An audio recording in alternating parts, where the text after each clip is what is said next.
지난주에 우리가 살펴본 것처럼 말라기 시대 백성들은 문제가 문제인 줄 몰랐습니다. 오늘날도 많은 성도들이 문제가 문제인 줄 모르는 문제를 갖고 괴로움 속에 탄식하며 살아갑니다.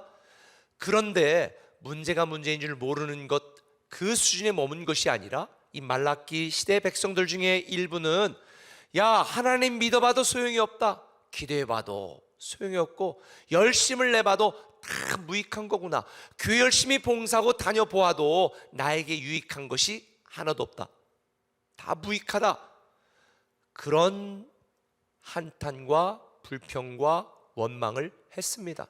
그게 바로 14절에 있는 말씀입니다.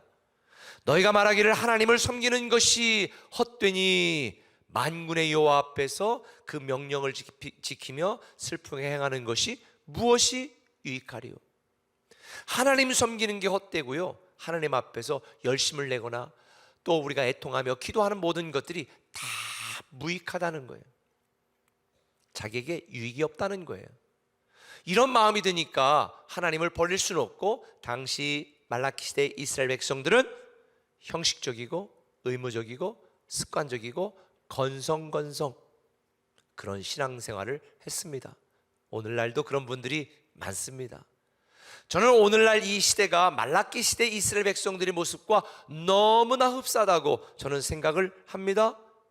그런데 그때도 주님을 주님 되게 만들고 주님을 주님으로 섬겼던 그런 남은 자들이 있었습니다.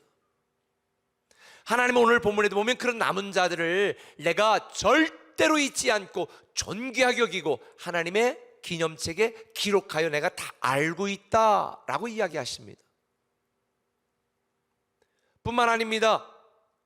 하나님의 역사는 이런 남은 자들을 통하여 시작하지만 그 어려움과 괴로움과 답답함 속에서 믿음으로 이긴 자들을 통해서 하나님은 믿음의 기록을 하신 것이 바로 성경입니다. 괴로운 현실을 믿음으로 이긴 자의 기록, 그게 바로 우리가 읽고 있는 성경이에요. 그런 자들에게 17절 만군의 여호와가 이르노라 나는 내가 정한 날에 그들을 나의 특별한 소유로 삼을 것이요 또 사람이 자기를 섬기는 아들을 아낀같이 내가 그들을 아낄 것이다.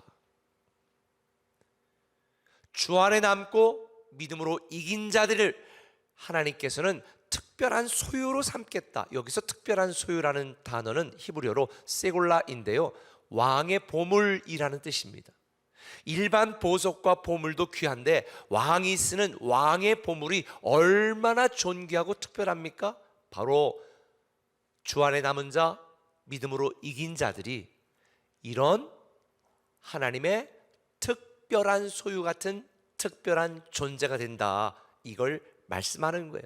그런 자들은 내가 왕의 보물처럼 내가 아낄 것이다, 귀하게 여길 것이다, 존중하게 여길 것이다, 하나님의 기념책에 기록하여 기념할 것이다. 이제는 새로운 회복입니다. 그렇게 되려면 어떻게 될까? 우리가 해야 될 일이 두 가지가 있는데요, 그 첫 번째는 뭐냐면 주님께 사랑받는 자녀가 되는 것입니다. 뭐가 되자고요? 주님께 사랑받는 자녀가 되자는 거예요. 오늘날 사랑받지 못하는 사람들이 얼마나 많아요. 남편에게 사랑받지 못하고 아내에게 사랑받지 못하고 부모에게 사랑받지 못하고. 그러나 우리가 살아계신 하나님께만 사랑받으면 우리 인생은 멋지게 회복될 줄 믿습니다. 오늘 본문 18절은 이렇게 말해요. 그때에 너희가 돌아와서 의인과 악인을 분별하고. 그때에 라는 단어는 이 성경 히브리어로 보면 뺀이라는 단어가 있는데 이걸 한글 성경에 번역을 하지 않았는데 이게 무슨 뜻이냐면 the difference between 이라는 뜻이에요. 그러니까 뭐뭐 사이의 차이, 뭐뭐 사이의 차이라는 거예요. 뭐뭐 사이의 차이요? 의인과 악인 사이의 차이를 반드시 드러내게 된다는 거예요. 그때 하나님이 정한 심판의 때에 의인과 악인이 누구인지를 명확하게 구분하고 분별하신다는 거예요. 마태복음 25장 35절에 뭐라고 되어 있습니까? 같이 한번 읽어볼까요? 시작. 인자가 자기 영광으로 모든 천사와 함께 올 때에 자기의 영광의 보좌에 앉으리니 모든 민족을 그 앞에 모으고 각각 구분하기를 목자가 양과 염소를 구분하는 것 같이 하여 양은 그 오른편에 염소는 왼편에 두리라. 하나님이 정한 그때가 되면 그 의인과 악인이 누구인지를 명확하게 구분하신다는 거예요. 지금은 다 제 눈에는 좋아 보여요. 지금은 다 멋있어 보여요. 근데 그날에 누가 진짜인지 가짜인지 드러난다는 거죠. 환난과 역경은 참 믿음과 가짜 믿음을 드러나게 하는 테스트와 같습니다. 하나님은 시험을 통해 남은 자를 추려서 다시 시작하시고, 하나님은 고난을 통해 믿음으로 이긴 자들과 함께 하나님의 새로운 역사를 만들어 가십니다. 혹 여러분들 중에 아직도 어렵고 견디기 힘든 상황에 처한 분들이 있다면 하나님의 은혜를 구하세요. 하루의 은혜를 구하시고 순간의 은혜라도 임하면 우리의 모든 어려운 상황들 속에 남게 하시고 이기게 하시는 이 하나님의 놀라운 은혜를 경험하게 될 줄 믿습니다. 특별히 우리가 지금 살아가고 있는 시대는 광야와 같잖아요. 내 인생이 광야와 같다라고 생각하는 분이 있다면 기대하십시오. 왜냐하면 때를 따라 인도하시는 불기둥과 구름기둥으로 인도하시는 하나님의 은혜가 임할 때입니다. 할렐루야. 그러니 낙심하지 마시고 믿음으로 다시 일어나고 믿음으로 다시 회복된다면 매일 우리를 인도하시고 적절하게 우리를 이기게 하시는 이 하나님의 놀라운 은혜가 저와 여러분에게 넘치게 될 줄 믿습니다. 하나님은 모든 사람들을 사랑하십니다. 그런데 모든 성도들이 하나님께 사랑받는 것은 아니에요. 하나님께 사랑받지만 하나님의 근심이 되는 자녀도 있고 하나님의 슬픔이 되는 자녀도 있습니다. 그러기 위해서 우리가 꼭 기억해야 될 게 있어요. 뭐냐? 이 카일 아이들먼이 쓴 은혜가 더 크다라고 하는 책에 보면 이런 내용이 있습니다. 당신이 아는 가장 큰 죄인이 당신이 아니라면 당신은 자신을 잘 모르는 것이다. 무슨 말이냐? 혹시 여러분들이 내가 뭐 주님 뜻대로 그렇게 살지 못하는 죄인이긴 해. 그렇지만 내가 아는 한 나보다 더 나쁜 죄인이 많아. 아무개 집사 생각해보면 아이고 어떻게 집사가 그럴 수가 있어, 나보다 더 나쁜 인간이야 라는 생각이 든다면 여러분이 착각하고 있다는 거예요. 바울이 뭐라고 말했어요? 나는 죄인 중에 괴수다. 이 말은 바울이 예수를 믿기 전에 예수 믿는 자들을 잡아 죽이고 했던 그 일에 대하여 회고하는 게 아닙니다. 그때는 당연히 죄인 중에 괴수였지요. 그런데 죄인 중에 괴수라는 표현을 할 때 이 헬라어 단어는 현재 진행형으로 되어 있습니다. 그러니까 하나님께 쓰임받고 주를 위해 자기 인생을 걸었던 그때도 나는 아직도 죄인 중에 괴수라는 고백을 하는 것입니다. 이게 뭐예요? 우리는 주의 은혜가 아니면 주님 앞에 설 수 없는 더러운 죄인이라는 거죠. 내가 생각할 때 이 세상에서 내가 가장 큰 죄인이야 라는 자가 인식이 있다면, 깨달음이 있다면 우리는 주의 은혜가 우리에게 임하는 줄 믿으시길 바랍니다. 근데 나는 괜찮아, 이 정도면 괜찮지 라는 이 교만함이 있을 때 우리는 하나님께 사랑받는 자녀가 되는 게 아니라 하나님의 마음을 아프게 하는 자녀가 되고 있다는 사실을 깨달아야 돼요. 그래서 우리는 하루에 3번씩 무릎 꿇고 다니엘 기도를 하면서, 아니면 주의 전에 나와 기도할 때마다 하나님, 나는 주의 은혜가 필요한 죄인입니다. 나는 부족하고 연약한 자입니다. 이 깨달음이 있을 때 여러분에게 주의 은혜가 임하여 사랑받는 하나님의 자녀답게 살아갈 수 있는 힘과 능력과 지혜를 주시는 줄 믿으시면 아멘.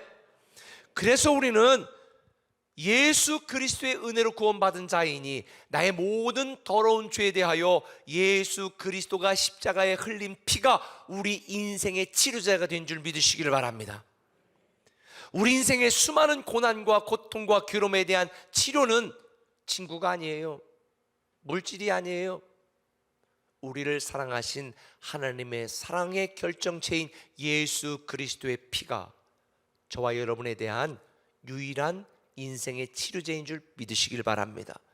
그래서 우리는 우리의 의로운 행위에 주목하는 것이 아니라 십자가 은혜를 주목해야 되고요.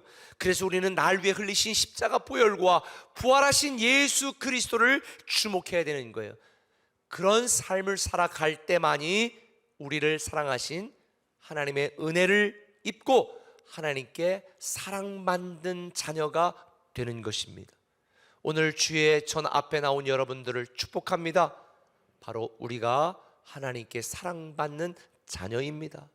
특별히 하나님께 사랑받는 자녀가 되기 위한 삶에 대하여 에베소서 5장 1절 이하는 몇 가지를 가르쳐주고 있는데 이렇습니다. 한번 같이 읽어볼까요? 사랑을 받은 자녀같이 너희는 하나님을 본받는 자가 되고. 우리는 하나님께 사랑을 받는 자녀니 어떻게 하라는 거예요? 하나님을 본받는 자가 되라는 거예요. 사람은 자신이 바라보는 대상을 닮아갑니다. 여러분이 누구를 바라보느냐에 따라서 누구를 닮아가는지가 결정이 돼요. 우리는 하나님을 본받는 자가 돼야 됩니다. 세상 본받으면 안 돼요. 나쁜 사람 본받으면 안 돼요. 여러분 부모도 본받으면 안 돼요. 살아계신 하나님을 본받는 자가 돼야 돼요. 그래서 2절에 이어지는 2절은 이렇게 말합니다. 그리스도께서 너희를 사랑하신 것 같이 너희도 사랑 가운데 행하라. 하나님을 본받는 삶의 첫 번째는 뭐냐? 사랑 가운데 생하는 거예요. 욕심 가운데 행하고 자존심 가운데 행하고 열등감으로 행하는 것이 아니고 내 감정으로 행하는 것이 아니고 사랑 가운데서 행하라는 거예요. 내 이기심으로 자존심으로 살아가는 것이 아니라 사랑 가운데 생하는 것이 바로 사랑받는 자녀의 삶이다. 이런 삶이 뭐냐? 3절 보니까 음행과 온갖 더러운 것과 탐욕은 너희 중에서 그 이름조차도 부르지 말라. 이는 성도에게 마땅한 바니라. 이걸 한마디로 요약하면 이거죠. 세상 것을 가까이 하지 말라는 거예요. 디모데후서에 보면 집에는 금그릇, 은그릇, 질그릇 여러 그릇이 있는데 하나님이 쓰시는 사람은 자기를 깨끗하게 한 사람을 쓰신다. 그럼 깨끗하게 한다는 것은 윤리 도덕적인 것을 의미하느냐? 그것도 의미하지만 깨끗하게 한다는 의미가 뭐냐? 하나님을 섬기는 의도가 순수한 걸 의미하는 거예요. 내 욕심과 내 탐욕과 내 자존심과 내 명예와 내 이익을 위해서 그 일을 하는 것이 아니라 하나님을 사랑해서 하나님께 받은 은혜가 감사해서 이 깨끗한 의도를 가진 자를 하나님은 사용하신다는 거예요. 그래서 주님도 팔복 중에 뭐라고 말했습니까? 마음이 청결한 자는 복이 있다는 거예요. 예수를 믿는데 내 의도를 가지고 예수를 믿는 건 기복신앙인 거예요. 하나님이 우리를 구원하신 은혜에 감사해서 그리 아니하실지라도 그럼에도 불구하고 하나님을 섬기고 사랑하고 세상을 가까이 하지 않고 하나님을 가까이 하는 삶, 이것이 바로 사랑받는 자녀의 비결이에요. 영적인 것, 믿음에 대한 것, 신령한 것을 가까이 하는 여러분들 되시기를 예수님의 이름으로 부탁을 드립니다. 그래서 4절에 보면 누추함과 어리석은 말이나 희롱의 말이 마땅치 아니하니 오히려 감사하는 말을 하라. 세상에 많은 사람들은 불평합니다. 원망합니다. 뒷담화합니다. 성도는 절대 그러면 안 됩니다. 성도들은 감사하는 말을 해야 됩니다. 내가 내 친구가 돼서 너무 고마워. 감사해. 야, 오늘 나랑 시간 보내줘서 감사해. 내가 내 자녀라 감사하다. 아버님이 나의 아버님 어머님이 돼서 감사합니다. 우리 꿈의 교회가 내 교회라 너무 감사하다. 이 감사가 넘치면요 인생이 달라지고요 멋지게 회복되는 줄 믿으시면 아멘. 그래서 우리 교회에서 계속해서 제가 기적의 언어, 감사의 언어를 이야기하는 거예요. 기적의 말을 하면 기적이 생기고 감사의 말을 하면 감사할 일이 생깁니다.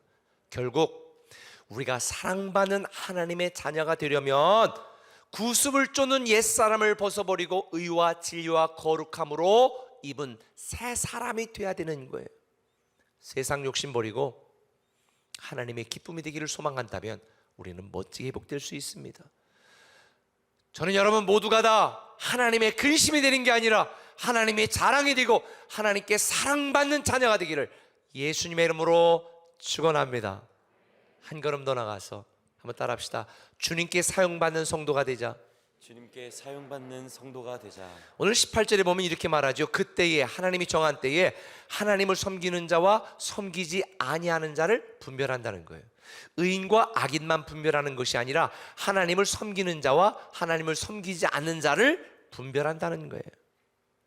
아까도 말씀드렸지만 솔직히 지금 누가 하나님을 잘 섬기고 있는지 모르겠어요.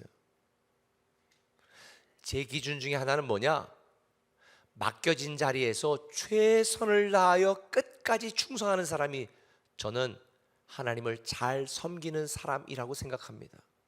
자기가 맡겨진 일에 핑계대지 않고 변명하지 않고 이유되지 않고 불평하지 않고 원망하지 않고 감사함으로 끝까지 그 자리에서 충성하는 자, 하나님은 이런 자를 잘 섬겼다고 사랑하고 축복하시는 줄 믿습니다. 저는 그때에 하나님이 심판하시는 그때 아마 우리 모두가 깜짝 놀랄 일들이 많지 않을까라는 생각을 해요. 왜냐? 저분이 저렇게 하나님께 저런 귀한 상급을 받네? 근데 아니 저분은 내가 교회에서 볼 때 야 저분은 정말 하나님께 큰 상급을 받을 줄 알았더니 보니까는 부끄러워가지고 저기 구석에 가서 숨어있네? 아마 깜짝 놀랄 일들이 많을 거요. 성도에게 있어서 가장 큰 축복은 하나님께 사용받는 특권입니다.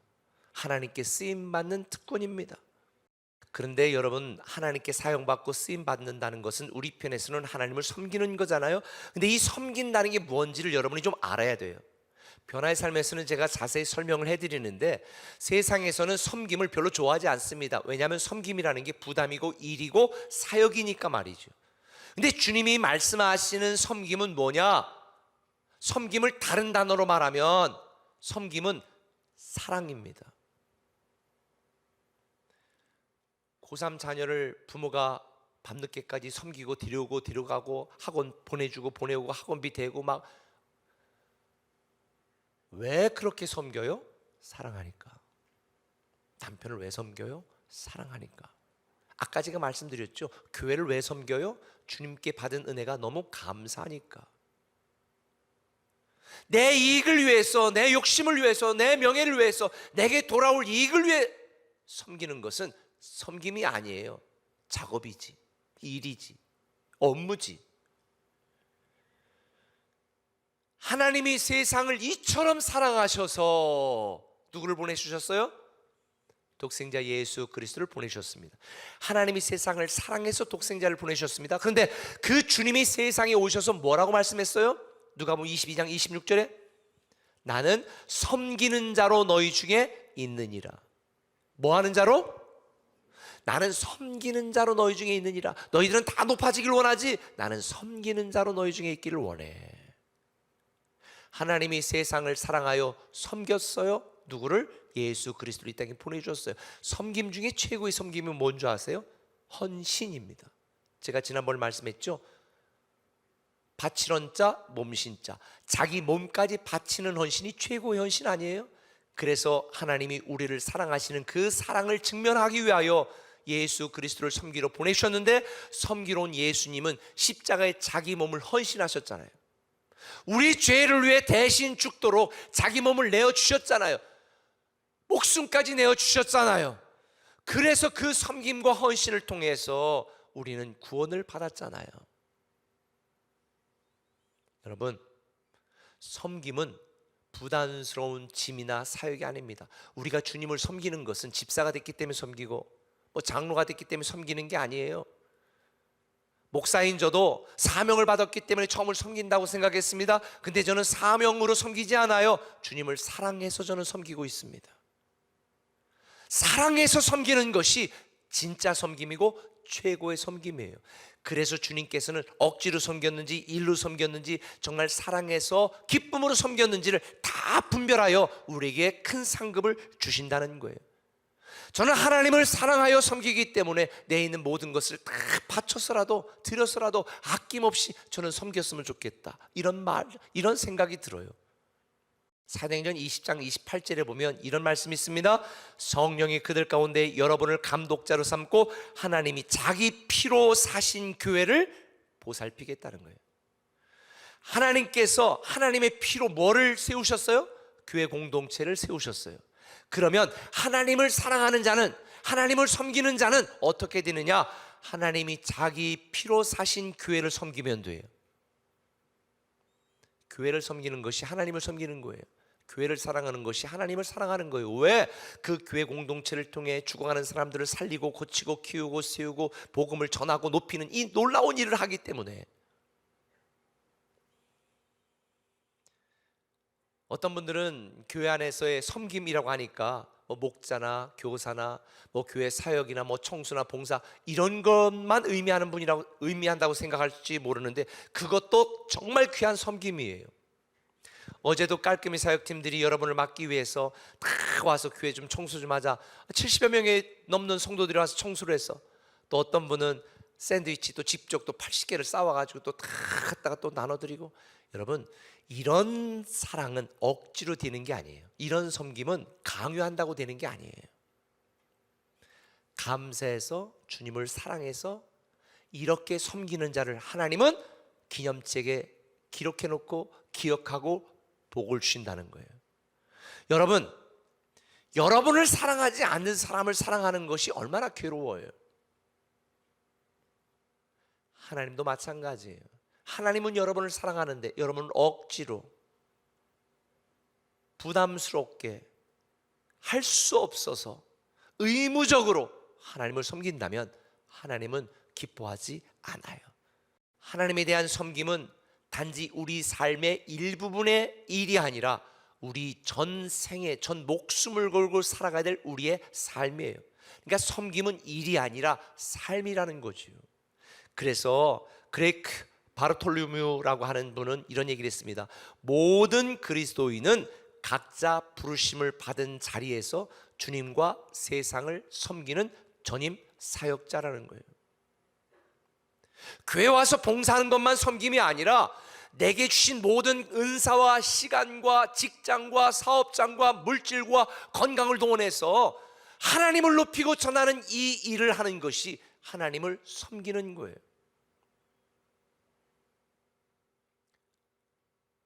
하나님을 잘 섬기도록 여러분 직장을 주셨고 여러분의 사업장을 주셨고 국토부도 파견했고 저 국회도 지금 파견했잖아요. 하나님을 잘 섬기라고. 여러분 가정도 파견했잖아요. 우리의 삶을 걸고 하나님을 잘 섬기며 하나님께 사용받는 것이 우리들이 이 땅에 누릴 수 있는 최고의 특권이에요. 이걸 알아야죠. 그래서 아까 말씀드린 거예요. 어떤 성도들을 멋지게 크게 사용하는가? 디모데후서 2장 21절, 누구든지 이런 것에서 자기를 깨끗하게 하면 귀히 쓰는 그릇이 되어 거룩하고 주인의 쓰심에 합당하며 모든 선한 일에 준비함이 되리라. 세상은 능력 있고 돈 있고 훌륭한 사람을 사용하지만 하나님은 깨끗한 사람, 하나님께 감사함으로 쓰임받기를 원하고 하나님을 사랑해서 섬기기를 원하는 이런 순수한 믿음의 의도를 가진 자들을 사용하셔서 더 높이시고 더 승진하게 하고 더 물질도 주시고 더 건강도 주셔서 더 위대하게 쓰임받도록 만드시는 거예요. 근데 하나님 이용해서 어떻게 한 건 해야지, 하나님 믿어서 어떻게 한번 승진해봐야지, 이런 불순한 의도를 가진 자들은 자기 이익을 위해 하나님을 사용하는 거지 하나님께 사용받는 게 아니에요. 저는 우리 꿈의 교회 모든 성도들이 마음이 깨끗하여 마음이 청결하여 복 있는 자들이 되기를 예수님의 이름으로 축원합니다. 그래서 하나님을 경험하는 삶의 저자인 헨리 블랙가비 목사님이 이런 얘기를 했습니다. 하나님은 감동적인 재능을 가진 수천 명의 사람들을 제치고 마음이 청결한 그 한 사람을 찾는다. 마음이 청결한 한 사람을 찾는다는 거예요.